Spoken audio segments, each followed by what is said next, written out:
podcasting's choice. From coast to coast, continent to continent, right here 24/7. PNR.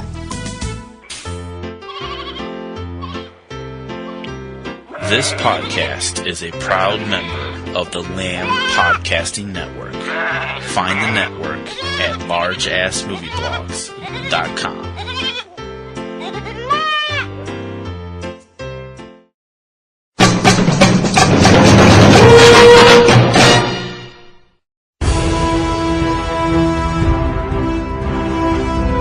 Spanning the entire Marvel Cinematic Universe, this is Subject Cinema's Avengers Endgame MCU Countdown.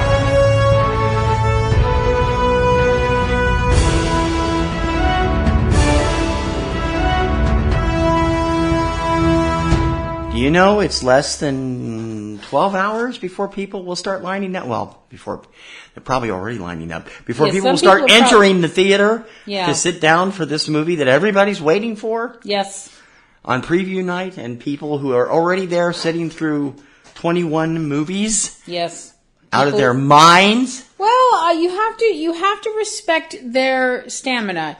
You have to question their sanity, but you have to respect their stamina. Okay, fair enough. Welcome to Subject Cinema's Avengers Endgame MCU Countdown. I'm TC Kirkham. Hi, I'm Kim Brown. We are just 2 films away from the end of the countdown and the beginning of the end game. Yeah. Don't do that. Oh, that was not nice. The reviews have actually already started to come in from the people who saw it at the premiere on Monday. And it has been nothing short of spectacular. Yep. All of which I have not read any of the reviews, and I don't want to see any of the reviews until I actually see the film. I haven't looked. I don't want prefer to know. spoiler-free stuff. But we still have a couple more movies to do. Mm-hmm. And so we're going back in with the 20th movie in the group. Yep. Ant-Man and the Wasp. Mm-hmm. Now, this is a little bit different because it actually takes place before Avengers Infinity War, but was issued after it. Yeah. And you have to kind of, I have to kind of edit you there. Uh-huh. It's mostly before Endgame. Not all of it. Well, yeah, it's before Endgame, for sure. Well, I'm not. You did the same thing I did. Yeah. most of it's before Infinity War. Yeah, not all of it, but not all of it is like probably the last 10 minutes of the film. It's literally the last part of the film, which had me clutching my bosom and lying on the floor and gasping for air. Paul Rudd is back as Ant-Man. He participated in Captain America: Civil War and then went missing. We haven't seen him since then. And also, just real quick, you mentioned he was in the air as Ant-Man and also as Giant Man. Well, yeah, we didn't really get into that yet. No, but it was really nifty to see it. Yeah, it was. Evangeline Lilly is back as Hope Van Dyne, a.k.a. the Wasp. Mm-hmm. And we also get Michael Douglas again. Yes. We get the same trio of lunatics that are surrounding them again in David Dastmalchian and Michael Pena and that third guy I never remember the name of. I don't know. Walton Goggins, is that his name? Is the primary bad guy here. And of course, Michael Douglas is back as Hank Pym. Yes. And we also get to see Michelle Pfeiffer. Somebody else we heard a lot about, but hadn't seen. Well, we'd seen her in a flashback, but we didn't actually see her face. And does she show up in this? You'll have to find out. Well, no, and Michelle Pfeiffer shows up in this. If nothing else, in flashback. So don't excuse me, don't get your hopes up too high. But I think it's easy to say that in addition to Walton Goggins, we also see T.I. Tip Harris, that's the other guy. Hannah John Kamen, Bobby Cannavale, and Randall Park as the cop that keeps trying to bust him. We also have Judy Greer back as Scott's ex-wife Maggie, who he has a good relationship with, which is nice. And that's the real star of the movie, Abby Ryder Forreston. Yes, Abby Ryder Forreston back as Cassie Lang, who is just adorable. She's the star of the movie. Well, she's the star of the movie. She's awesome. Interestingly enough, we already know an older version of her appears in Endgame. So we're told. So that should be interesting. This was the first time we saw Hope actually in costume. Yes. We didn't get Hope in costume in the first movie. No. They hadn't actually decided that was going to happen yet within the storyline, but obviously it did. These movies, again, as in the original, played for comedy mostly. A lot of laughs, a lot of action, but a lot of laughs. And, that's what it is. Because Ant-Man, let's face it, is comic relief. And he's more suited to comic relief than Thor is. I think, but... I mean, this version of Ant-Man. Right, the Scott Lang version. Yeah. Hank Pym hasn't got a funny bone in his body. No. Although here he does, because he's just so sarcastic, it's hilarious. So let's get on with things. Let's flash back to Subject Cinema, number 610. Wow. July 8th, 2018, with Paul Rudd, Evangeline Lilly, and Michael Douglas leading the cast of Ant-Man and the Wasp.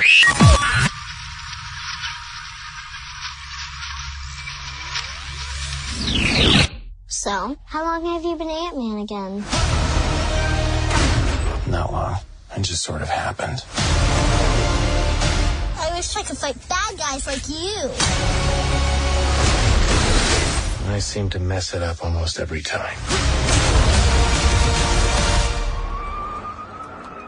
Maybe you just need someone watching your back. Oh, yes. Well, darn. It's time to buzz back into the Marvel universe here. I really am sorry. I've had so much problems with Marvel lately. I just do. But, I gotta be there. You gotta be there to see every part. If you're not there, you're missing out on something. Lost. And the first one of this was great, so we enjoyed it. Alrighty, so... Paul Rudd is back, Michael Douglas is back, Evangeline Lilly is back, and the rest of the cast from the first movie are back, along with some new villains, some new bad guys, and a new adventure. In Marvel Studios' Epic? No, not Epic. But part of it, still part of their overall universe. Ant-Man and the Wasp. Give us the rundown. Ant-Man and the Wasp begins actually in 1987 with a mission that the original Ant-Man, Hank Pym, and his wife, the Wasp, Janet Van Dyne, went on to save the world, which is what you do when you're a superhero. The mission involved them stopping a Soviet nuclear missile which had been launched from hitting America and killing thousands of people.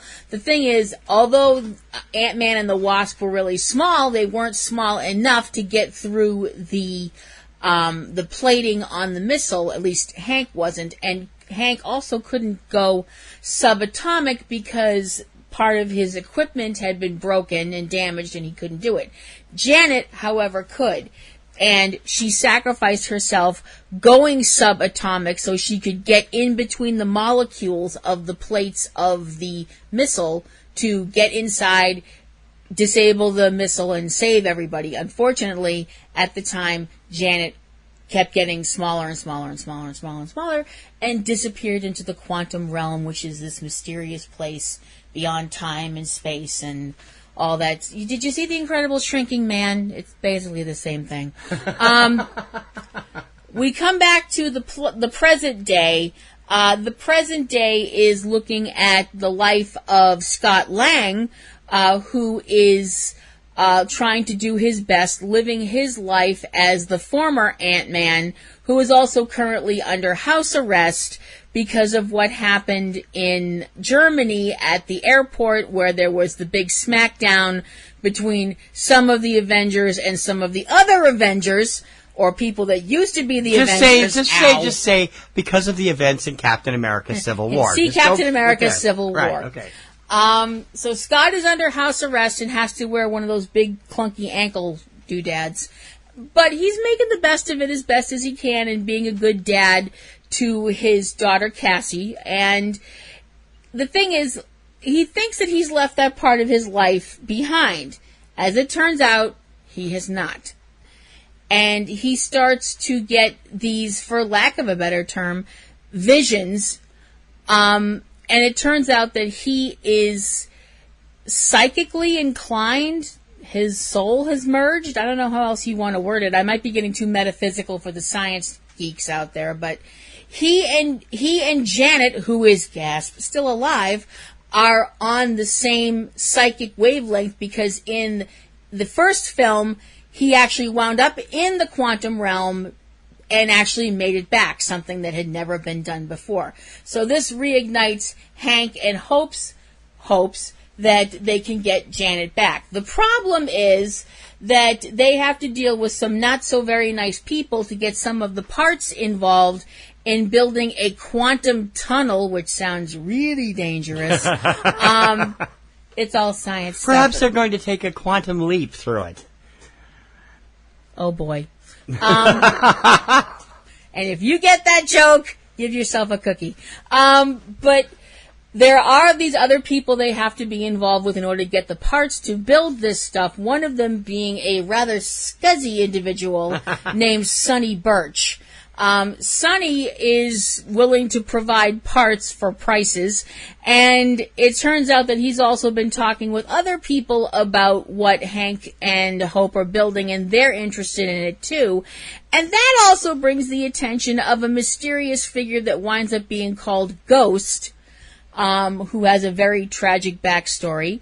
And the whole thing gets completely, tossed in a blender and hits puree, with Scott trying to keep his head above water, keep one step in front of the feds, which is not all that difficult in this movie. Yeah, they are kind of dumb here. Yeah, FBI stands for freaking bunch of idiots in this movie. Yeah. And that's not the word I used originally. And in this movie. We don't feel that way about the real FBI. No, we not don't want the to real. get on the watch list or anything. No. The real FBI. In this movie, they're played. Well, I don't know if they're really FBI. They're federal agents. They never really say FBI, do they, or do they? No, they're FBI. Okay, just no. checking. The real FBI are a bunch of hardworking, dedicated individuals keeping us free from criminals and the forces of terrorism. And no, they're not making me say that.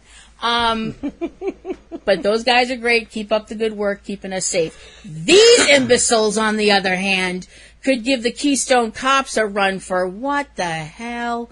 And the whole thing culminates in a battle through the city of San Francisco, with things getting bigger, things getting smaller, things getting broken, things getting trashed, and things just going completely out the window while Hank and Hope try and rescue Janet from the quantum realm. Scott tries to keep things in check, and there's an ant playing a drum machine. Oh, is that the end of that? Well, okay. I don't want to go any further. I want them to go see it. With Paul Rudd as Scott Lang, otherwise known as Ant-Man, Evangeline Lilly as Hope Van Dyne, the new Wasp, Michael Pena as Luis, the best bud of Scott Lang, his partners in that business, played by T.I. Tip Harris as Dave, and David Dastmalchian as Kurt. Yes, Kim talks about him on Twitter all the time. Walton Goggins as Sonny Birch. Bobby Cannavale as Jim Paxton, the wife of husband of Scott's ex-wife, who's played by Judy Greer, and also Abby Reister-Forson as daughter Cassie, and Hannah John Kamen as Ava Starr, a.k.a. Ghost, with also appearances by Michael Douglas as Hank Pym, Lawrence Fishburne as Bill Foster, and Michelle Pfeiffer as Janet Van Dyne. So what did you think? I loved this movie. I loved the first Ant-Man. I thought it was a great movie. I thought it injected a lot of humor into the Marvel Universe. I loved this. I loved the continuing story. I love the fact that it slipped right in, because a lot of us were wondering when all of the stuff that happened in the Avengers Infinity War happened. We're all like, hey, where's Scott? What happened? And all this stuff. Also, where the hell is Hawkeye? But I was like that because I care. I thought it was a great film. I thought the underlying message of this film is it's basically talking about what we do for those we care about, what we're willing to risk for the people that mean the most to us. I mean, what Hank and Hope are willing to do to get Janet back, when you look at what they're willing to do, that is stupidly dangerous. I mean, this is levels of dangerous that most people couldn't. And the thing is, people would be like, "Oh, well, you're just saying that because it's death and you're scared of death." No, I'm not saying that because it's death. I'm saying that because what they could go through is worse than death. If you think about it, getting stuck in that quantum realm thing, think about what that can do to you. Think about the fact that Janet's been there for 30 years, as it turns out, spoiler alert. But I think that, and you're not just looking at what's going on with Hank and Hope and what they're willing to do. You look at Scott and how he's willing to try and be there and be a good dad for Cassie when he literally can't step outside of his house. He's under house arrest for 2 years, and he's still trying to make things fun and exciting and things. And she understands because both his daughter and his ex-wife and husband know about the Ant-Man adventures from the first film. Yeah. And it's so cool watching him be a good dad. See, that's the thing I like. Scott Lang, and seriously, this is not me screwing around. Scott Lang is one of my favorite characters in the Marvel movie universe because he is a good person. He's not a good person because my country is in danger or, blah, blah, blah, blah, blah, blah, whatever. Mm-hmm. Some big altruistic crap. He's a good person because he's just a good person. He has a good heart. He's done some stupid things, but he's still a good person. Well, being a good person doesn't mean you don't do dumb stuff. You're a good person. You do dumb things. Yeah, but he was a criminal beforehand. Yeah, but he was a criminal doing something. He was a criminal, but he was a criminal doing something that was actually a good thing. He was trying to help people. Robin Hood was a criminal. Okay, yeah. Anyway. Bonnie and Clyde. Oh no, wait. That's all right. No, that doesn't work. Okay. But you know what I mean. Batman technically was a criminal until he got deputized by the police. If you go by that storyline, way before everything got rebooted 9 billion times. Anyway, but back to Ant-Man. Scott is a good person. Mm-hmm. He wants to be like I said, good people do dumb things sometimes. I like to think I'm a good person. Mm-hmm. And I know I do more than my share of dumb stuff. Yep. You do dumb things because you're with me. So that shows that was one of the best decisions of my life. I do a lot of other dumb stuff though. But I think that like I said, this film shows that if you're willing to do what needs to get done to save the people that you love, then it may not all turn out right, but if you get them back, that's what matters.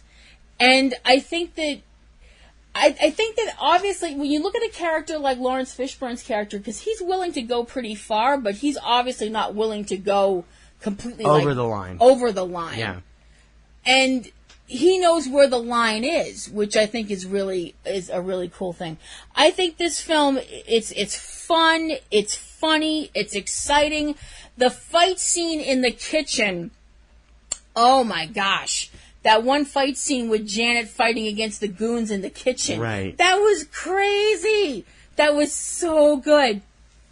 I loved it. I thought the characters were all really, rich and exciting, and all people that I wanted to watch what was going on, and I got invested in them and invested in their lives.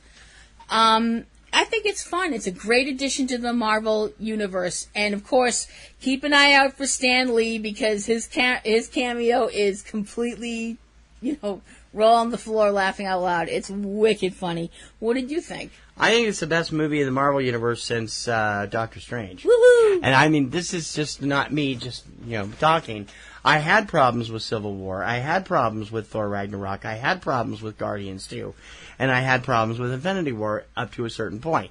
I'm really been kind of ambivalent about some of the stuff. Infinity War was great till the last 10 minutes. This one is great until the teasers.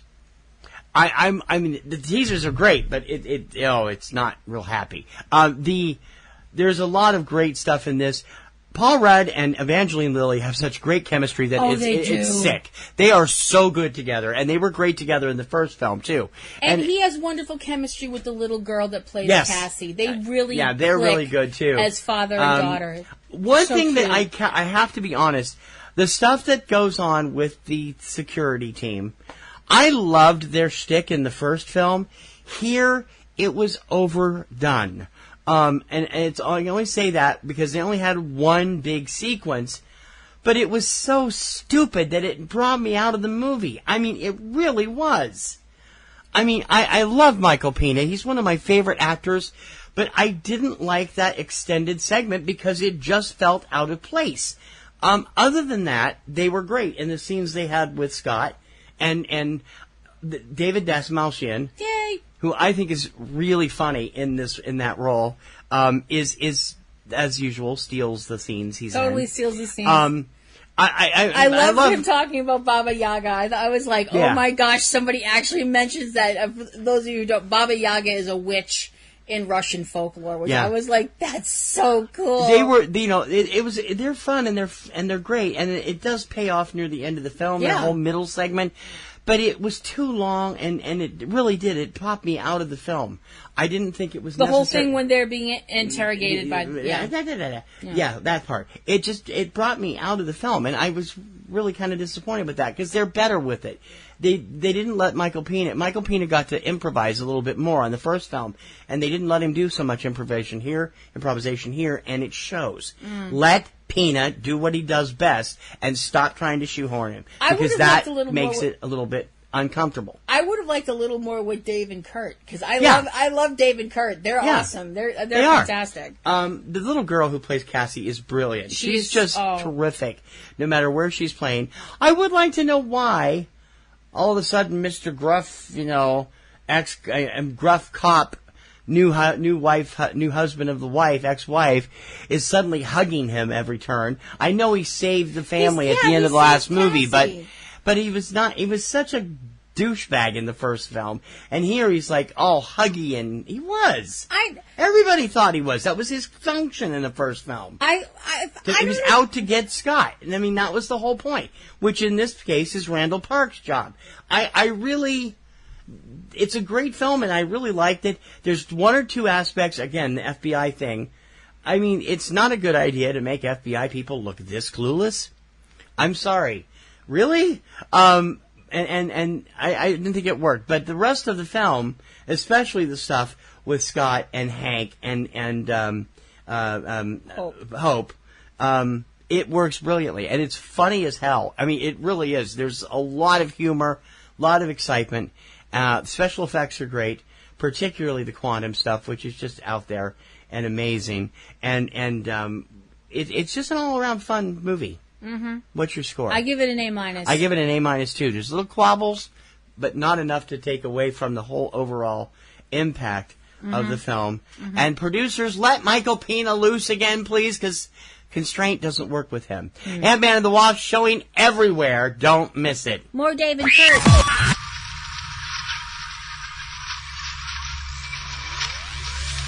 I don't know about you, but I like this one even better than the first one. I did too. I thought this was great, and I love the chemistry between Paul Rudd and Evangeline Lilly. They're very funny together. Mm-hmm. I like her anyway. She's great in everything, even as that made-up elf in the Hobbit series. But I first became... The made-up elf as opposed to the real elves? Well, as opposed to the ones that are not in the Tolkien universe. I know. Don't be a smarty pants, Well, I'm just... and of course... We got that shocker ending at the end of the very end of the film, after the credits. Yeah. I got in trouble for that one because I swore in the theater. You and everybody else. Yeah, but you didn't yell at everybody else. You yelled at me. I know, because there were kids there. Wasn't very nice. I couldn't help it. I was shocked. I know. Well, everybody was. You're lucky I'd finished all my drink already. Otherwise, I probably would have spilled it. Either that or did a hell of a spit take. Oh, yeah. That would have been really bad.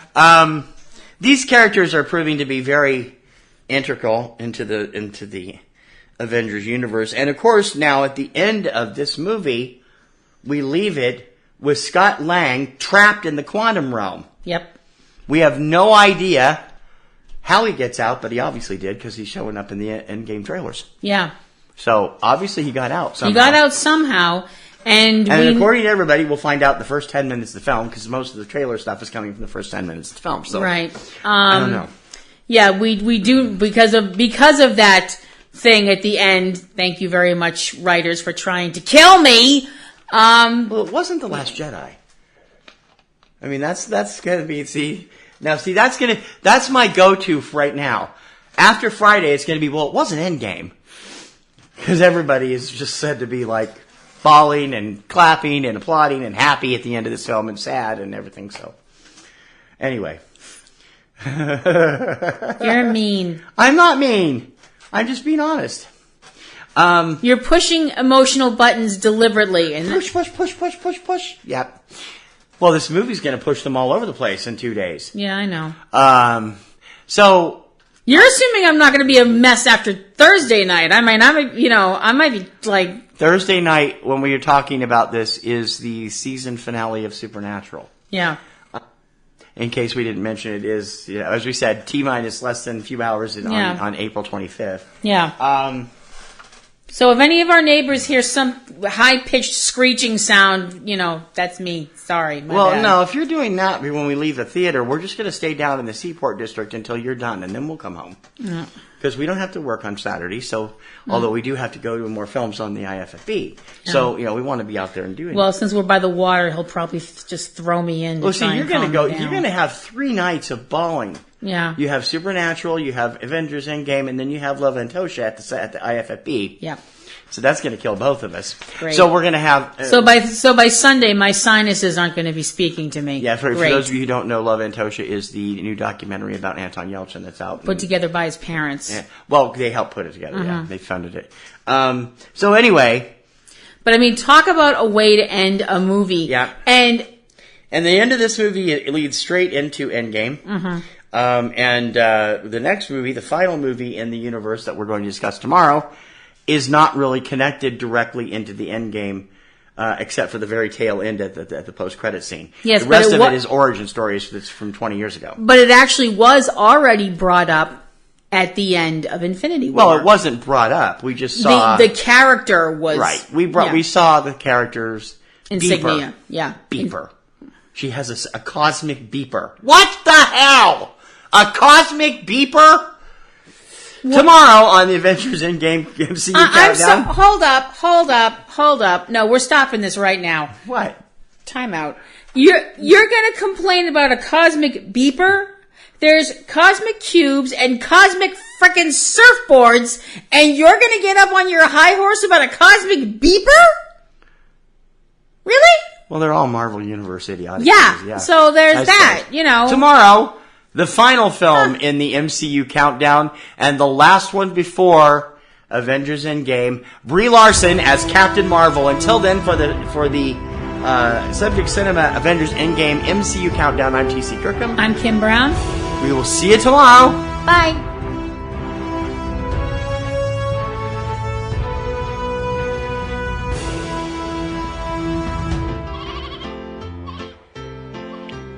This podcast is a proud member of the Lamb Podcasting Network.